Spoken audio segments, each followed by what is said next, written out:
Labour's new chief economic advisor said Keir Starmer's party should rip up its election pledges and raise personal taxes.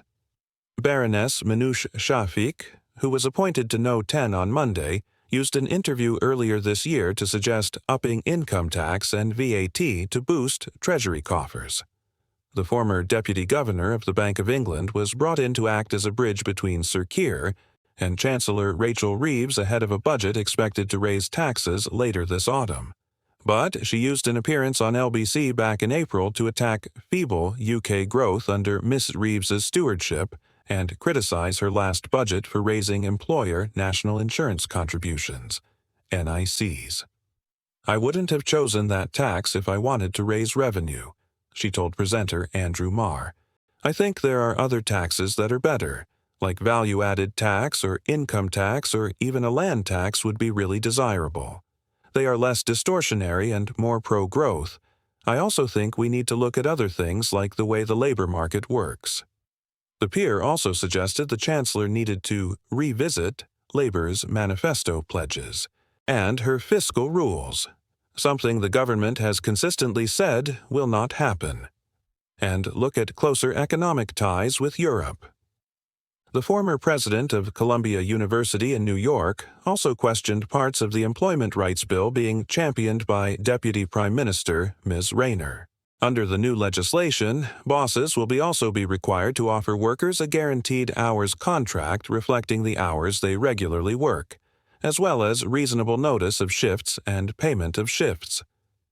Its measures include bolstered rights to parental leave, a crackdown on fire and rehire practices, and the removal of the lower earnings limit and waiting period for statutory sick pay.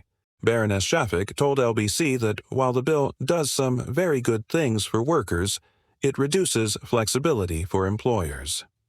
If you have a lot of people on benefits who you are hoping to get into the labor market, as the government is hoping, you need to give employers some flexibility to take risks on those people. She continued, "Giving them more flexibility now would probably be a good thing." Baroness Shafik previously co-chaired an inquiry with Treasury Minister Torsten Bell, which called for a raft of new tax rises.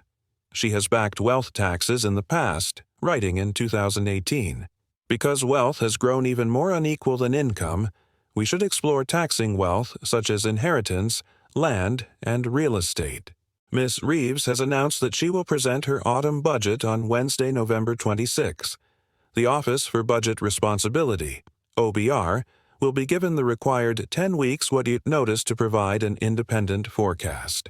The Chancellor is under increasing pressure as Britain's long-term borrowing costs continued to surge higher on Wednesday, hitting fresh 27-year highs, while the pound also remained under pressure.